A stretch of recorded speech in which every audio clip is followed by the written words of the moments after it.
तो फ्रेंड्स, मैं अविनाश टरवाल आपके लिए लेके आया हूँ एक बहुत interesting story from the Canterbury tales of Geoffrey Chaucer. So दोस्तों, ये जो स्टोरी है ये नाइट सुनाता है जब उसकी टर्न आती है। सो स्टोरी है दोस्तों बहुत ही इंटरेस्टिंग। आई होप आपको अच्छी लगेगी। तो स्टोरी की शुरुआत करते हैं। दोस्तों, जो स्टोरी है उसकी सेटिंग है एंशियंट ग्रीस में। सो लॉन्ग एगो, बहुत ही प्राचीन समय की बात है, पुराने समय की बात है। एक बहुत ही शूरवीर राजा हुआ करता था जिसका नाम था थीसिस। और वो राज करता था दोस्तों एथेंस नाम के शहर पर। एथेंस आप जानते होंगे, वहाँ पे फर्स्ट ओलंपिक गेम्स भी खेली गई थी। सो उस शहर का वो शासक था। एक दिन की बात है जब वो अपने सिटी में, अपने शहर में वापस लौट रहा होता है अपने रथ पर बैठ के। तो वो देखता है कि चार विधवा औरतों ने उसका रास्ता रोक लिया है। वो औरतें घुटनों के बल बैठकर राजा के आगे गुहार लगाती हैं और अपनी सारी वेदना उनको सुनाती हैं। वो उन्हें कहती हैं कि वो बहुत दुखी हैं क्योंकि उनके पति जो हैं वो युद्ध में मारे गए हैं।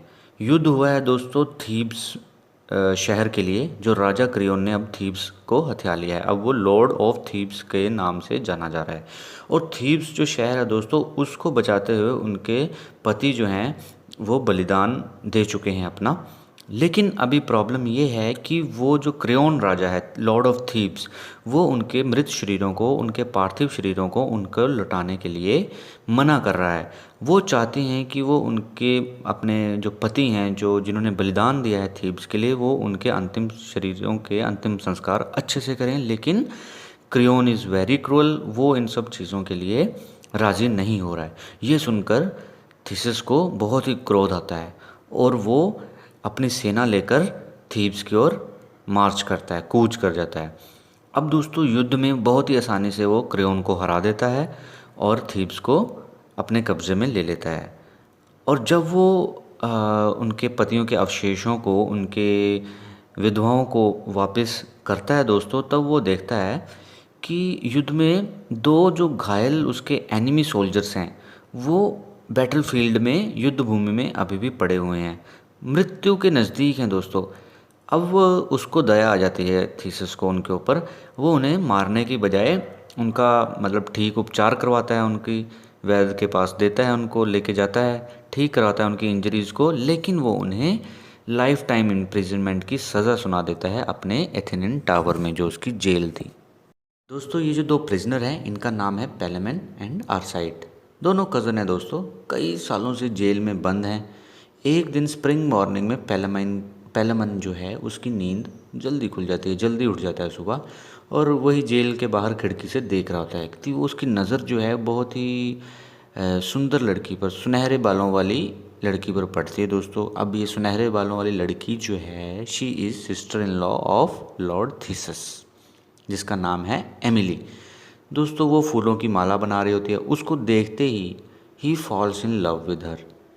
एंड दोस्तों, उसको अचानक से दिल में दर्द उठता है, हार्ट एक, जिसे कहते हैं हार्ट एक, और वो चिल्लाता है।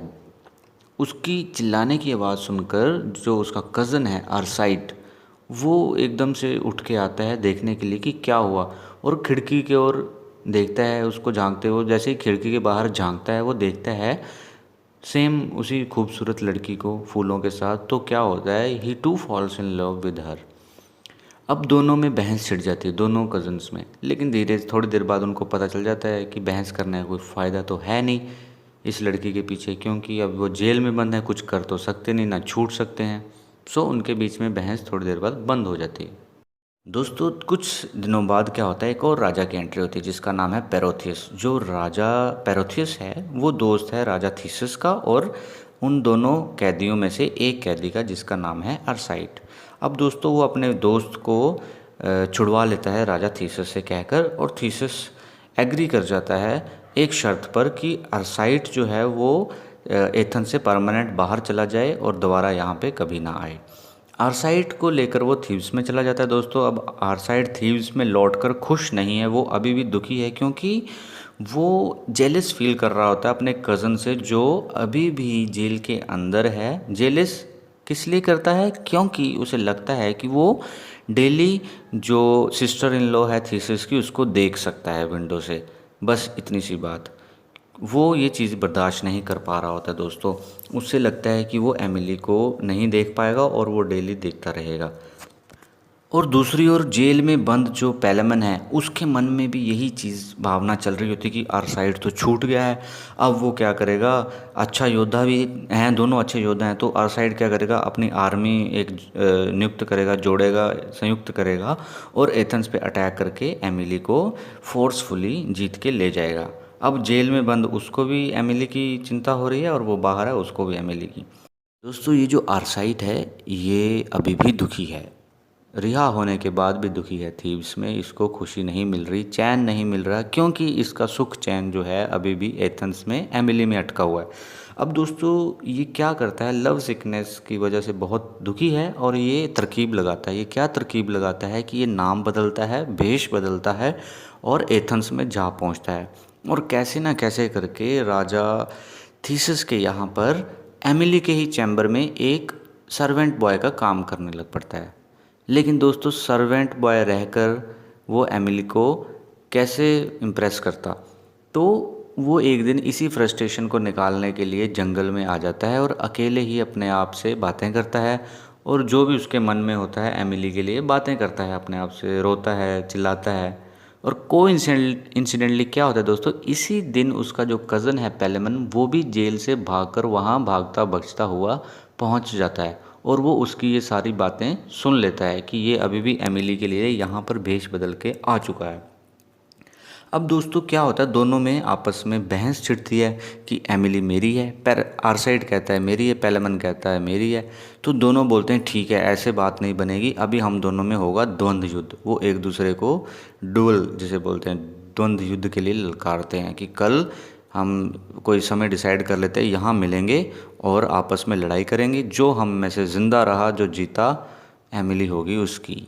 ठीक है दोस्तों। दोस्तों ये दोनों जो हैं प्रतिद्वंदी युद्ध के मैदान में उतर जाते हैं, आपस में द्वंद्व युद्ध शुरू कर देते हैं, बहुत ही बुरी तरीके से एक दूसरे के ऊपर टूट पड़ते हैं और इत्तेफाक से उसी दिन जो थीसिस है शिकार खेलते खेलते वहाँ पहुँच जाता है और ये इन्हें आइडेंटिफाई कर लेता है एज अ पेलेमन एंड आरसाइड। और उसे जब ये पता चलता है कि युद्ध का कारण एमिली है, उसकी सिस्टर इन लॉ, वो उन्हें कोर्ट में ले जाता है। वहाँ पे ये उन्हें मौत की सज़ा सुनाने ही वाला होता है कि जो उसकी रानी है और एमिली जो है वो बीच में बोल पड़ते हैं, कहते हैं इन्हें एक मौका मिलना चाहिए। तो फिर वहाँ पे डिसाइड होता है सभी की रजामंदी से कि ठीक है, पेलेमन और आरसाइड दोनों को 50 हफ्ते का समय मिलेगा, इसमें दोनों 100 लोगों की अपनी आर्मी को जुटाएंगे, इकट्ठा करेंगे और आपस में युद्ध करेंगे। जो जीतेगा एमिली की शादी उसके साथ हो जाएगी। ठीक है दोस्तों। तो थीसिस क्या करता है, इस टूर्नामेंट के आयोजन के लिए एक बहुत ही बड़ा स्टेडियम टाइप का बनवाता है। ठीक है। और उस स्टेडियम के गेट पर दोस्तों 3 टेंपल बनवाता है, जिसमें एक टेंपल होता है वीनस का जिसे गॉडेस ऑफ लव कहते हैं, दूसरा है मार्स जो है गॉड ऑफ वार और तीसरा है दोस्तों डायना जो है गॉडेस ऑफ चैस्टिटी, पवित्रता की देवी। अब दोस्तों क्या होता है, टूर्नामेंट वाले दिन बहुत सारे दर्शक इकट्ठे हो जाते हैं। पेलेमन और आरसाइड भी अपनी इम्प्रेसिव आर्मीज को लेकर वहाँ हाजिर हो जाते हैं। युद्ध से एक दिन पहले पेलेमन विजिट करता है टेम्पल ऑफ वेनस जो गॉडेस ऑफ लव है। वो एमिली के प्रति अपनी प्रेम को जाहिर करता है और ये कहता है कि वो इसीलिए युद्ध जीतना चाहता है क्योंकि वो एमिली को प्रेम करता है, तो गॉडेस उसकी मदद करे, गॉडेस ऑफ लव।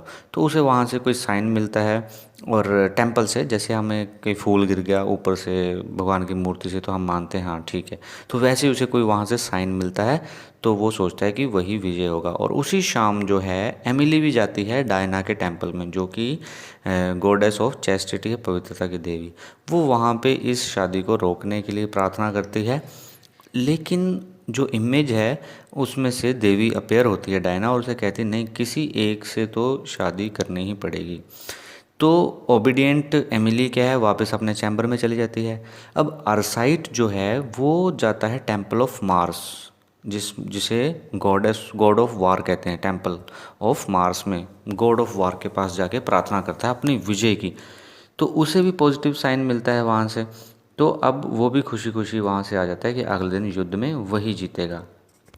दोस्तों अभी यहाँ युद्ध शुरू हो जाता है, बहुत ही भयंकर युद्ध होता है, दोनों सेनाओं में बहुत ही भयानक लड़ाई होती है, बहुत शक्तिशाली सेनाएं होती हैं दोनों। और फाइनली जो आर्साइड है वो युद्ध जीत जाता है, पैलेमन हार जाता है। अब इसके बाद थीसिस घोषणा कर देता है आर्साइड को विजेता, और एमिली भी खुश हो जाती है। लेकिन जो गॉडेस वीनस हैं जिन्होंने पैलेमन को विजय का आशीर्वाद दिया था, वो दुखी हो जाती हैं और रोने लग पड़ती हैं। इस पर जो उनके पिता सैटर्न हैं वो सिग्नल करते हैं किसको, अर्थ को, to shake beneath Arcite as he rides toward Theseus. जब जो आर्साइड है वो घोड़े पर बैठकर थीसिस की ओर जा रहा होता है तो धरती को इशारा करते हैं कि वहाँ से हिले। तो जैसे ही धरती हिलती है आर्साइड बुरी तरह से धरती पर गिरता है और उसकी कमर टूट जाती है। दोस्तों कोहराम मच जाता है, सब वैद्य हकीम इकट्ठे हो जाते हैं, लेकिन आर्साइड को पता होता है कि उसकी चोट बहुत गंभीर है, वो नहीं बच सकता। वो बेड पर बैठे बैठे अपना प्यार जाहिर करता है, एक्सप्रेस करता है इज़ लव फॉर एमिली, और उससे कहता है कि अगर वो शादी करने के लिए डिसाइड करेगी फ्यूचर में तो वो पैलेमन से ही करे, क्योंकि उससे बेहतर इंसान कोई नहीं मिलेगा उसे। उसके अंदर बहुत क्वालिटीज़ हैं, ही इज़ ट्रुथफुल, है ना, वो एक अच्छा इंसान है, उसके अंदर बहुत ही हम्बलनेस है, विजडम है, तो वो उसी से शादी करे। दोस्तों एंड ऑफ द स्टोरी में क्या होता है कि आर्साइड की मृत्यु हो जाती है और सभी लोग काफ़ी दुखी होते हैं, पूरा एथेंस काफ़ी शोक मनाता है। लेकिन समय सारे घाव भर देता है। धीरे धीरे क्या है दोस्तों, सब ठीक हो जाता है, पैलेमन और एमिली की शादी हो जाती है और वो एक खुशहाल जीवन व्यतीत करने लगते हैं। तो दोस्तों ये थी स्टोरी, होप आपको अच्छी लगी होगी। अच्छी लगी तो दोस्तों like share comment and subscribe. Thank you very much.